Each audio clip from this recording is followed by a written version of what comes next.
Positive atheism Telugu channel ప్రేక్షకులకు స్వాగతం. మనం గోరా నాస్తికుని జీవితం అనే పుస్తకంలో నుండి గోరా గారికి సంబంధించిన విషయాలను గురించి తెలుసుకుంటున్నాం కదా.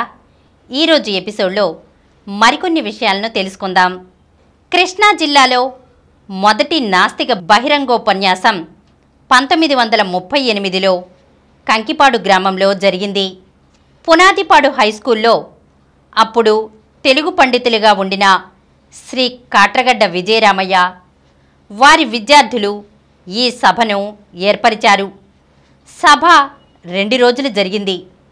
మొదటి రోజు మామూలుగా ఉపన్యాసం.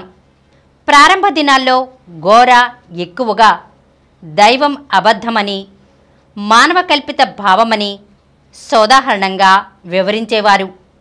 మూఢనమ్మకాలను ఖండించేవారు. అందుకుగాను పసుపులో సున్నం కలిపితే ఎర్రగా పారాయణ కావడం, దానిలో నిమ్మకాయ రసం వేయగా అది తిరిగి పసుపు పచ్చగా మారిపోవడం చేసి చూపిస్తూ ఉండేవారు.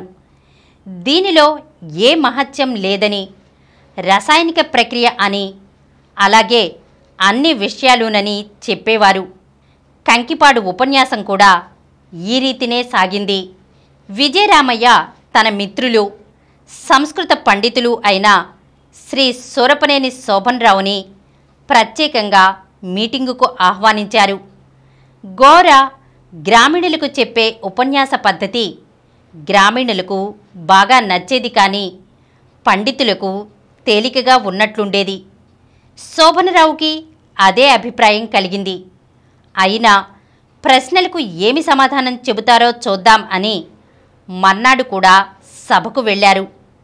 భగవద్గీత మీద వచ్చిన ఒక ప్రశ్నకు గోరా సమాధానం చెబుతూ అది త్రికరణ శుద్ధికి భంగం కలిగించింది అన్నారు. ఈ వాక్యం శోభనరావుకు చాలా కష్టం కలిగించింది. ఆయన చివాలున లేచి, మీ మీద ఇంతవరకు గౌరవభావం ఉండేది, కానీ మీ ఈ వాక్యం విన్న తర్వాత ఆ గౌరవభావం పోయింది అన్నారు. అందుకు గోరా, క్షమించండి, నేను కారణాలు తెలుపకుండా నా భావాన్ని ముందు చెప్పాను. ఆ నిర్ణయానికి నేను ఎందుకు వచ్చానో విపులంగా చెబుతాను. నా వివరణ విన్న తర్వాత మీ అభిప్రాయం ఏర్పరచుకోండి అని చెప్పి, నైతికంగా దేశం పతనమై ఉన్నప్పుడు భగవద్గీత వ్రాయబడిందని తన అభిప్రాయమని, భగవద్గీతలో చాలా పరస్పర వైరుధ్యాలు ఉన్నాయని, ఒక ప్రక్క కుమ్మరివాణి సారె మీద మట్టి తిరిగినట్లే నువ్వు తిరుగుతున్నావని పరాధీనతను బోధించి, మరో ప్రక్క అర్జునాలే గాంధీవన్ ధరించు అని పురుషార్థం ప్రబోధించబడిందని, ఆలోచనకు చేతకు మధ్య సామంజస్యం లేమిని భగవద్గీత సమర్థించి సమాజానికి తీరని అపకారం చేసిందని గోరా అన్నారు. వేదాలు, ఉపనిషత్తులు, పురాణాలలో నుంచి ఎన్నో ఉదాహరణలు ఇచ్చి దైవభావం క్రమేణా ఎలా పరిణామం చెందింది వివరించారు. ఒక్క హిందూ మతంలోనే కాక ఇతర మత గ్రంథాలు కూడా పరాధీనతను ఎలా బోధించింది, బైబిల్, ఖురాన్లో నుంచి కూడా ఉదాహరణలు ఇచ్చారు. తాత్వికంగా పరాధీనత బోధించిన వ్యక్తి స్వేచ్ఛ యథార్థం కనుక తాత్విక పరాధీనతను, వ్యవహార స్వేచ్ఛను సమర్థించుటకు భగవద్గీత ప్రయత్నించిందని, అందుచేత అవినీతికి ఆశ్రయమిస్తోందని సుమారు 1 గంటసేపు గోరా వివరంగా చెప్పారు. అంతవరకు సాధారణ స్థాయిలో పిట్టకథలతో తన భావాలను ప్రవేశపెట్టిన గోరా ఒక్కసారి గంభీరమైన తత్వచర్చలోకి దిగి లోతుగా వివరించేసరికి సభ ఆశ్చర్యపోయింది. అంతా విన్న శోభన్రావు తనకు వివరణ నచ్చిందని, తాను ఆలోచిస్తానని సభలోనే చెప్పారు. ఇది ఆయన గొప్పతనానికి నిదర్శనం. ఉపన్యాసాన్ని హర్షించిన శోభనరావు గోరా ఆచరణను కూడా ఎలా హర్షించింది వారే సంఘం తృతీయ వర్షారంభ సంచికలో ఇలా వ్రాశారు. కంకిపాడులో 1938లో శ్రీ గోరా గారు నాస్తికత్వం గురించి ఉపన్యసించారు. మొదట ఎదుర్కొన్నది ఆ తర్వాత సంశయాలు తీరి అభినందించినది నేనే. పరోపదేశ పాండిత్యే సర్వే వ్యాస పరాశరా. అవును, పరోపదేశంలో వ్యాస పరాశరులు అద్వితీయులు. అంతకేమీ తగ్గనివారే తరువాత కాలపు ధర్మోపదేష్టలు కూడా. ఉపదేశాలు, ఉపన్యాసాలు అంబరవీధిని విహరిస్తుంటే ఆచరణలు అగాధ మార్గాన పయనిస్తుంటాయి. మరి ఈ కంకిపాటి ఉపన్యాసకుల సంగతి ఏమిటి? మూఢ విశ్వాసాలను ఖండించుటతో ఆగక, దేవునిపై దెబ్బతీయుటతో నిలవక, కర్మ కల్లా అన్నారు, పునర్జన్మ హుళక్కి అన్నారు. అంతేనా? కులము మతము నాన్సెన్స్ అన్నారు. కొంతకాలం గడిచింది.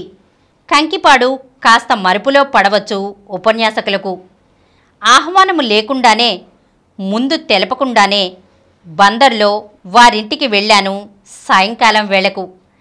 కావాలనే ఆ వేళకు వెళ్ళటం, వారు ఇంటి దగ్గర ఉండరు కదా అని ఇల్లు చూచి ఇల్లాలని చూస్తే రంగులు కొంతవరకు తేలిపోతాయిగా. కానీ ఇంటాయన కూడా ఇంట్లోనే ఉన్నారు. పథకంలో పట్టు తప్పింది. నా వంక యగాదిగా చూడసాగారు వారంతా. గోడలపైనున్న పటాలపై, ఫోటోలపై నా దృష్టి. అద్దె కొంప కోసం తిరిగేవాడినేమోనని వారి ఊహ. చూస్తుండగానే త్రుటిలో పట్టుబడిపోయాను. చిరునగవుతో గృహస్థు లేచి వచ్చి ఈ అతిథిని ఇంట్లోకి ఆహ్వానించారు. ఇంటిని మించిన జనం, పిల్లలే ఎక్కువ. మంచి అవకాశమే ఇది గృహస్థు యొక్క పూర్ణరూపాన్ని చూడటానికి.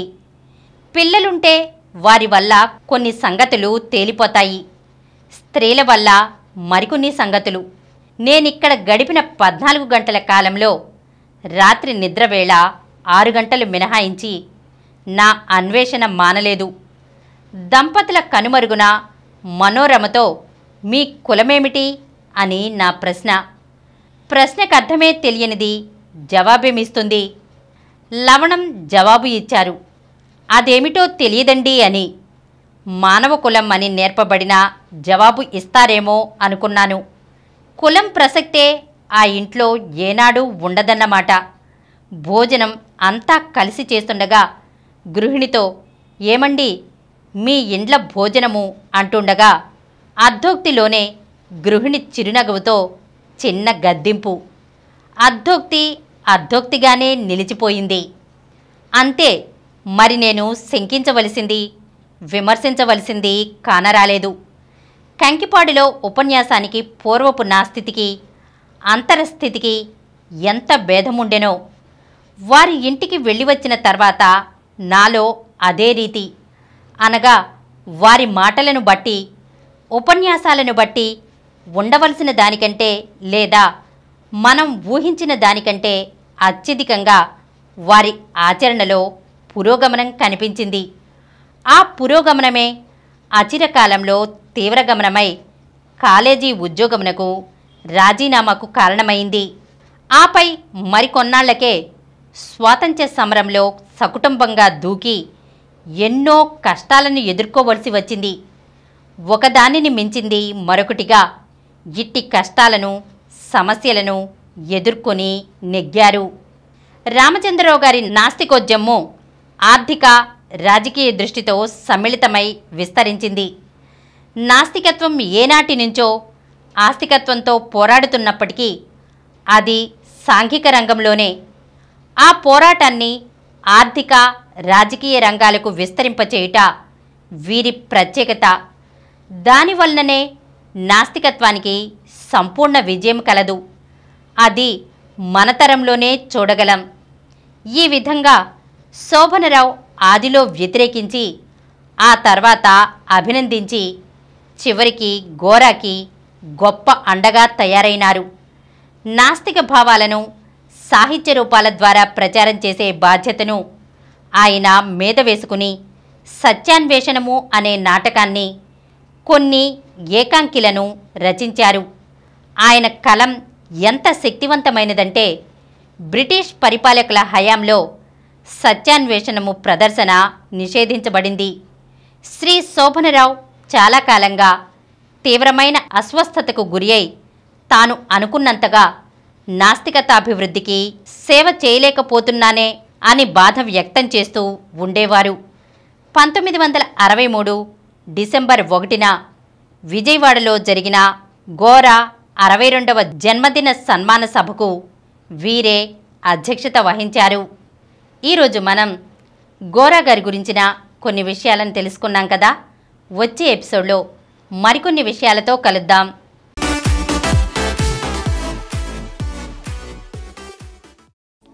ఈ కార్యక్రమం మీకు ఎంతో నచ్చింది కదా.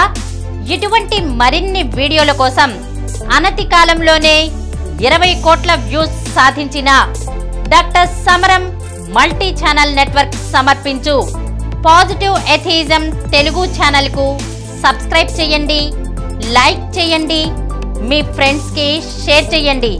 అలాగే ప్రక్కనున్న గంట సింబల్ని ప్రెస్ చేయడం మర్చిపోకండి. Please download Samaram multi-channel app and watch your favorite channels from your mobile. App available on Google Play Store and subscribe to the channels.